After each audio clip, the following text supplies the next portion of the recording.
Assalamualaikum warahmatullahi taala wabarakatuh dan selamat pagi. Tuan-tuan, meneraju strategi dan inovasi sekolah merupakan tanggungjawab yang paling penting yang perlu dilaksanakan oleh semua pemimpin sekolah.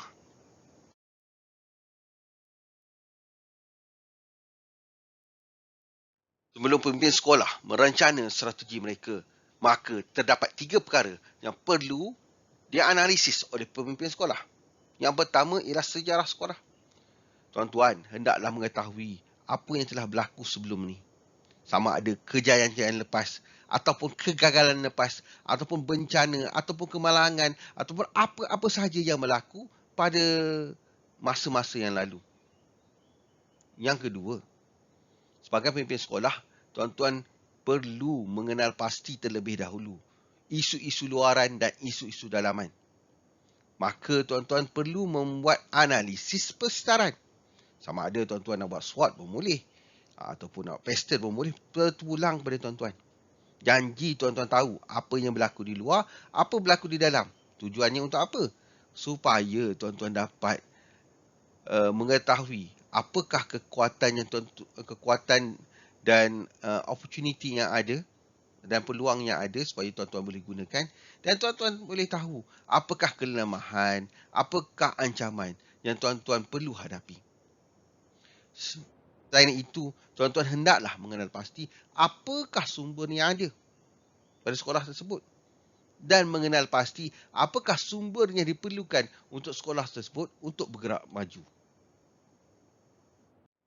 Tuan-tuan, kemenjadian murid merupakan matlamat utama kita.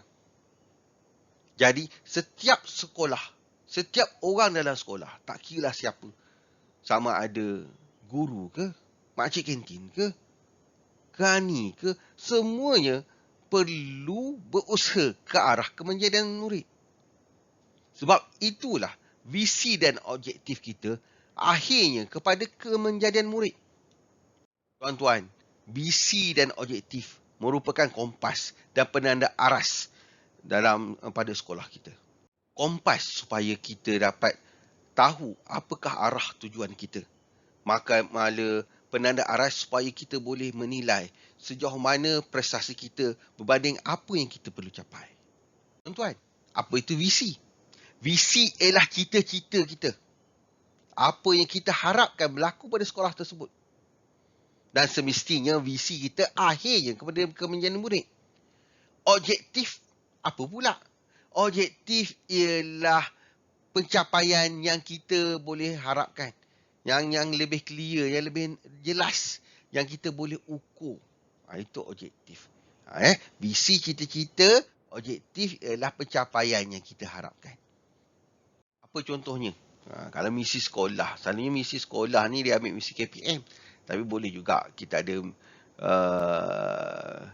misi sendiri. Kalau misi sendiri katakan kita sebagai pemimpin sekolah, kita ada misi supaya sekolah kita bila kita dah analisis sejarah dan sumber dan persekitaran dan sebagainya, misi kita mungkin ke arah sekolah yang cemerlang sukan. Sebab dulu dia pernah cemerlang sukan, kan? Jadi apa objektif dia?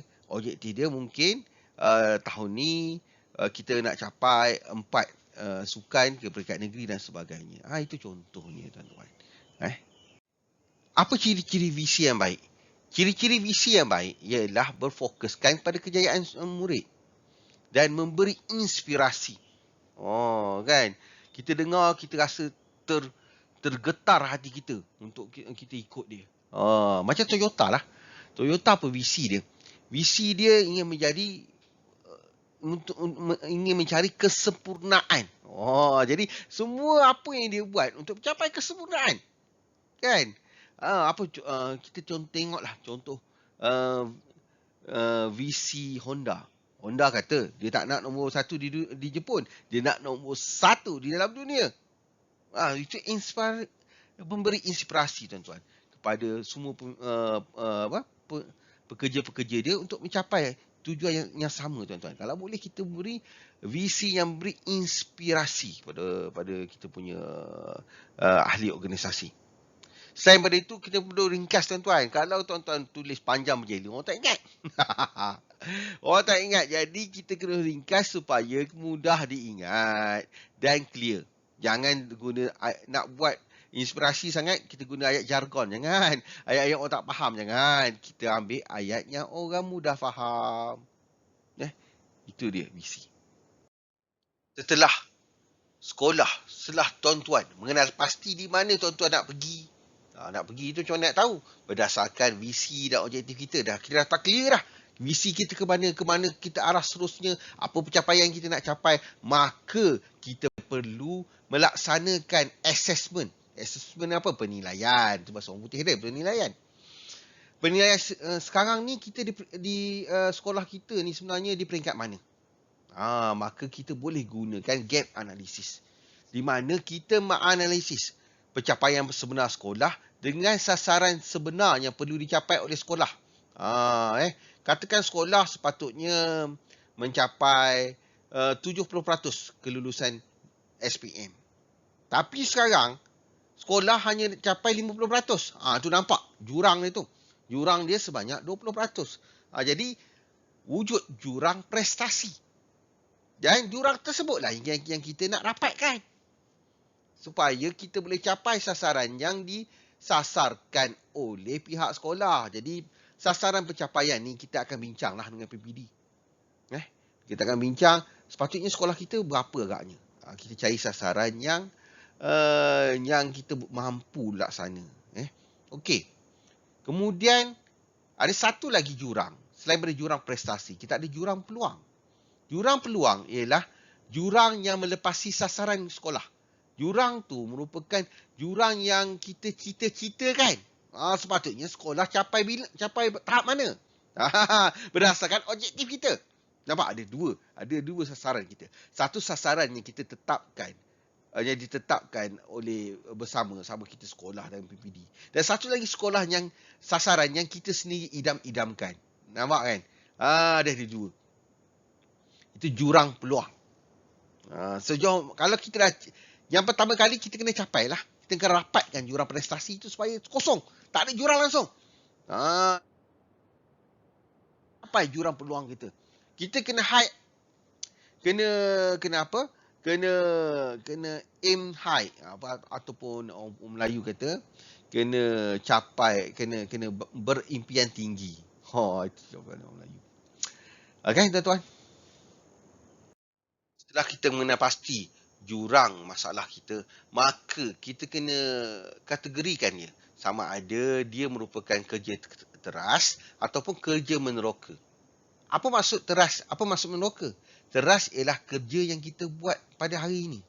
Hari ini kita mengajar di kelas, kita buat co-curriculum dan sebagainya. Kita main bola sepak, kan? Aktiviti yang kita buat hari ini. Meneroka ialah bidang baru untuk kecemerlangan akan datang. Apa contohnya, tuan-tuan?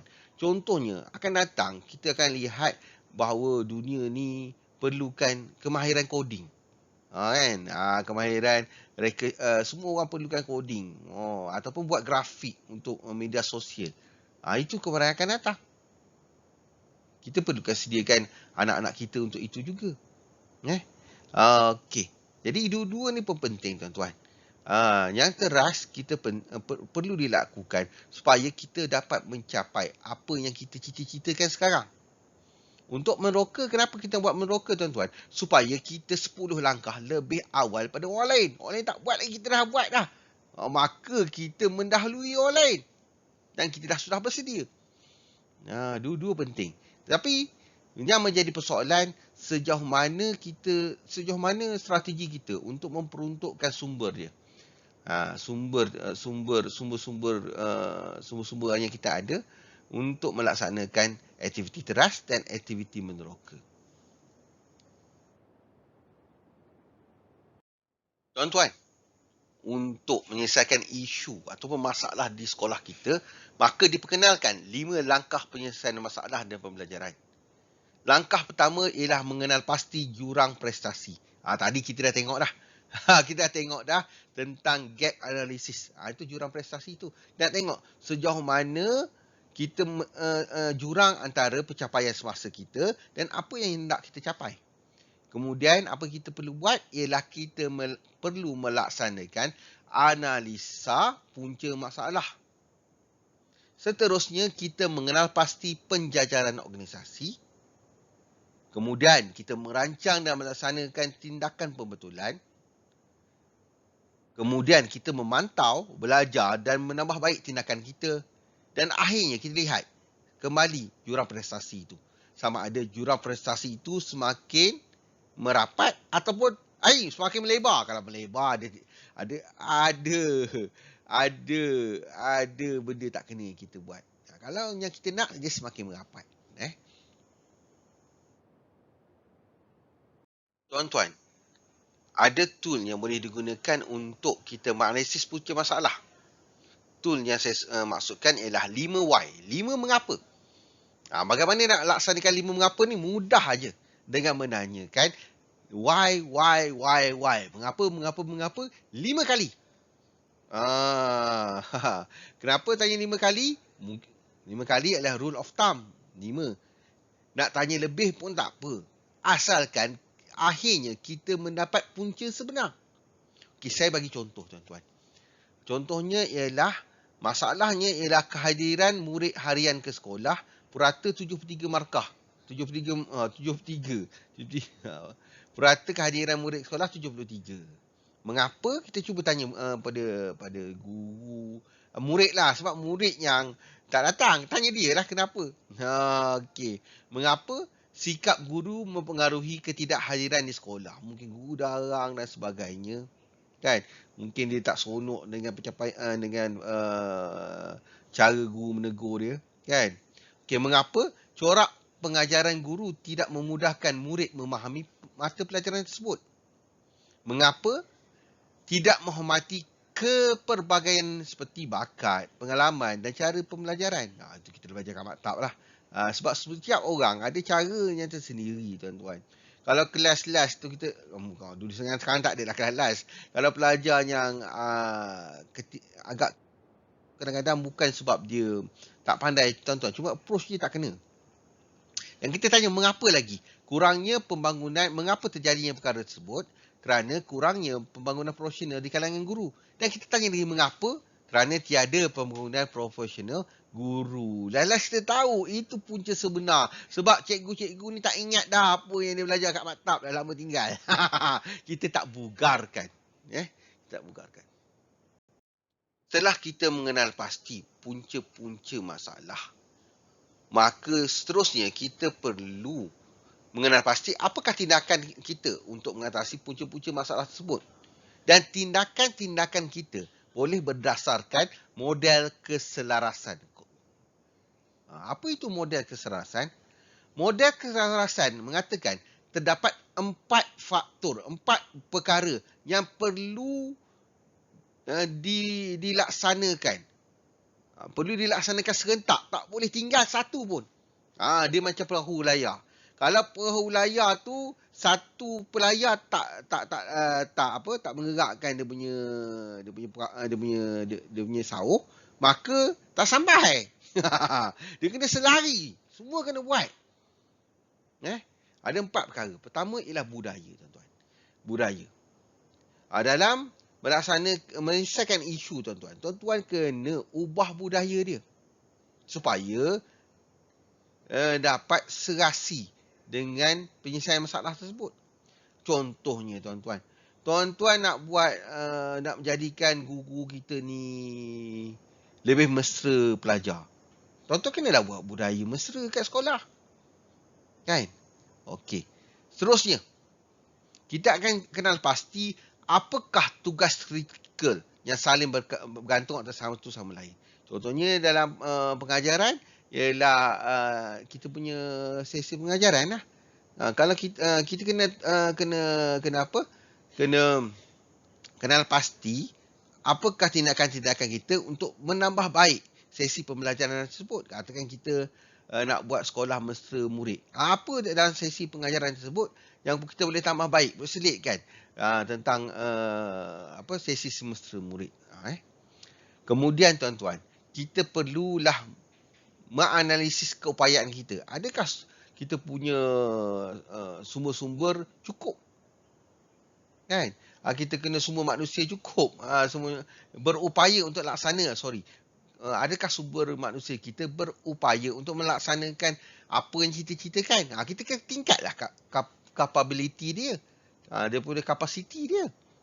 Kalau kita nak sekolah kita menang peringkat kebangsaan, sajak dan sebagainya, kena tingkatlah kompetensi guru-guru dalam melatih murid dan sajak. Dan seterusnya, kita kena bina struktur dan sistem yang betul. Itu kena buat sama. Struktur ni apa? Struktur ni agihan tugas, kan? Pembahagian tugas, infrastruktur. Sama sistem-sistem ialah SOP kita, cara kerja kita. Kenalah bersesuaian dengan apa yang tindakan yang kita laksanakan. Jadi, ini ialah fungsi pemimpin. Pemimpin kena pastikan empat perkara ni bergerak serentak. Kalau satu gagal bergerak, maka yang lain, benda apa yang kita cadangkan, apa perkara yang kita laksanakan tak tercapai. Itu tugas pemimpin. Pastikan empat-empat itu bergerak. Tuan, dalam memimpin organisasi, kita kadang-kadang kita perlu memimpin inovasi. Kita buat perkara lain pada yang lain. Orang yang tak pernah orang buat lagi. Orang tak buat lagi di sekolah kita lah. Apa itu inovasi dalam persekitaran sekolah? Inovasi dalam persekitaran sekolah ialah menggunakan alat atau pendekatan yang baru pada sekolah, walaupun sudah digunakan di tempat lain secara asasnya. Okey. Di mana dia boleh membawa kepada keupayaan baru dan memacu peningkatan sekolah. Contohnya, dulu kita tak buat PBS. Sekarang ni kena buat PBS. Itu inovasi sekolah lah, kan? Dulu kita kena pasti bahawa golf tak ada sekolah yang di tempat kita laksanakan lagi pendidikan sukan golf.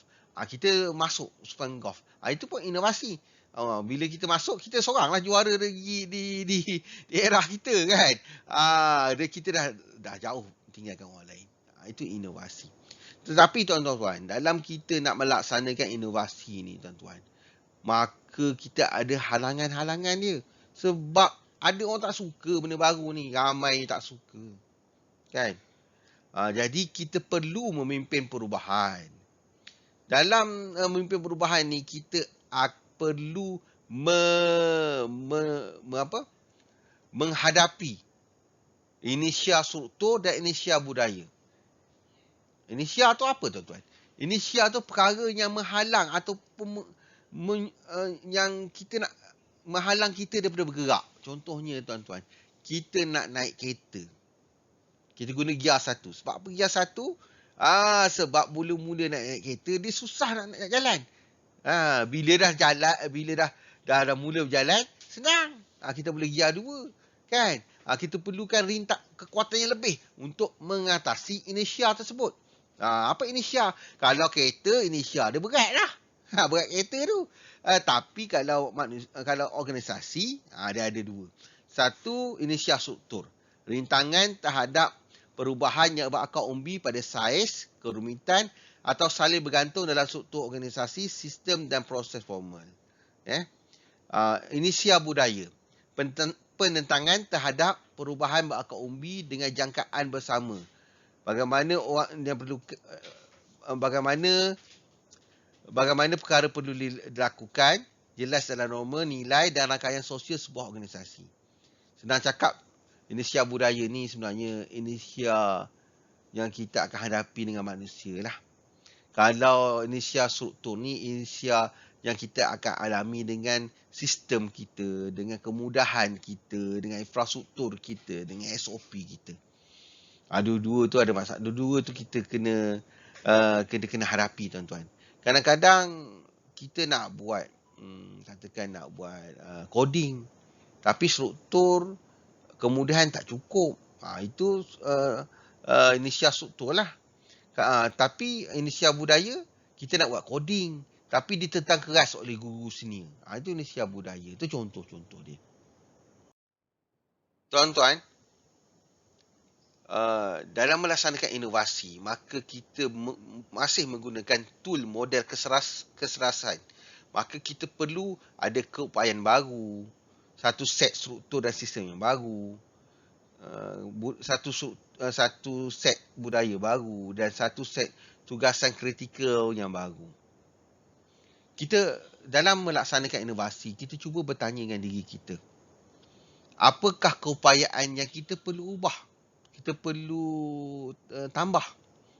Apakah skill-skill ataupun apakah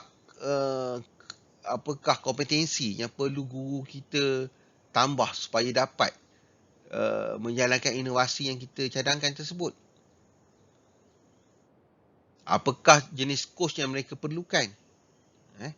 Dalam sistem dan struktur, cuba kita fikir bagaimana guru boleh melaksanakan tugas tersebut dengan alat-alat yang sedia ada.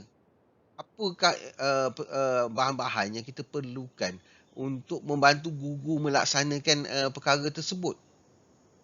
Apakah SOP-SOP yang boleh kita ubah suai supaya memudahkan perubahan tersebut?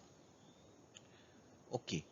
Kemudian kita cuba tanya pada diri kita, apa budaya yang perlu kita selarikan supaya kita dapat melaksanakan inovasi kita, dapat melaksanakan perubahan yang kita buat.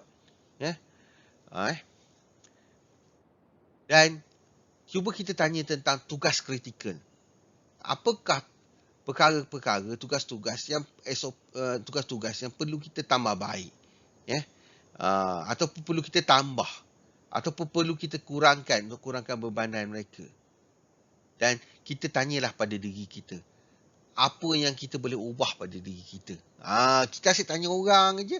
Kita sebagai pemimpin tanya pada diri kita, sekarang ni kita nak buat perubahan. Adakah kita lebih fleksibel, lebih terbuka dalam kesalahan-kesalahan yang anak-anak buah kita buat kan?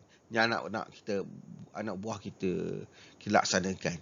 Kadang-kadang kita tak boleh tolerate dengan kesalahan. Kadang-kadang jadi kalau kita tak boleh tolerate dengan kesalahan, maka dia orang takut nak mencuba nak belajar. Tapi kalau kita terlalu tolerate, mereka dengan mudah melaksanakan kesalahan. Jadi benda-benda tu kita kena fikirlah.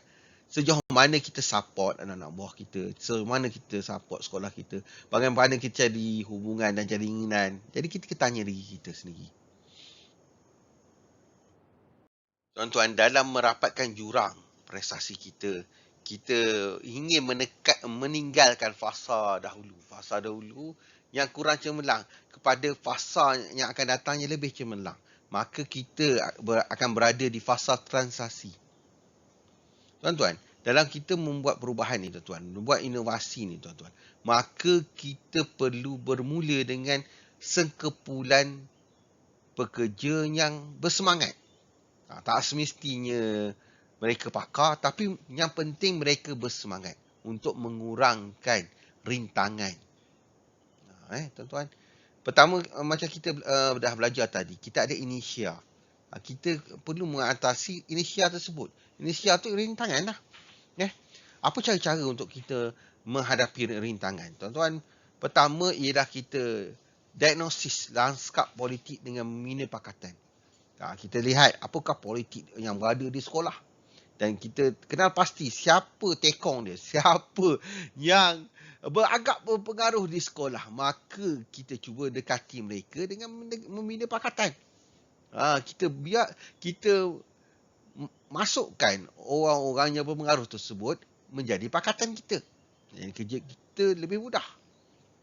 Di mana dia senang nak mengaruhi ahli staf yang lain. Tuan-tuan, yang kedua, kita cuba menimbulkan rasa tidak puas hati dengan status quo. Rasa tidak puas hati staf kita dengan status quo. Kita cuba menonjolkan bahawa pentingnya kita untuk berubah ni. Tunjulkan. Mungkin kita bagi ceramah, bagi ucapan, di mana ucapan kita menunjukkan jurang kita dengan apa yang perlu capai sangat jauh. Menimbulkan rasa mereka bimbang. supaya membuatkan mereka rasa takut. Takut. Membuatkan mereka rasa ingin berubah. Takut supaya dia bukan takut lah, kita kata tak puas hati. Kita nak supaya mereka semua teruja untuk melaksanakan perubahan tersebut. Dan seterusnya kita bagi sokongan yang padu kepada kita punya kuda perang lah. Kita panggil staff kita yang melaksanakan perubahan tu kuda perang lah. Apa dia nak kita bagi, apa yang perlukan kita bagi, apa sokongan moral dan sebagainya kita bagi. Tuan-tuan, jika semua perkara dah kita buat, kita dah bina pakatan, dah menimbulkan status quo, dah bagi sokongan, tetapi masih ada lagi tentangan, sama ada besar atau sikit, maka kita kena ambil tindakan yang lebih serius. Kita kena bersemuka dengan penentang kita. Ini yang susah nak buat ni. Tapi benda tu kena buat. Tanya dia kenapa tak puas hati. Kenapa tak puas hati? Kenapa tak boleh selari dengan apa yang kita cita-citakan?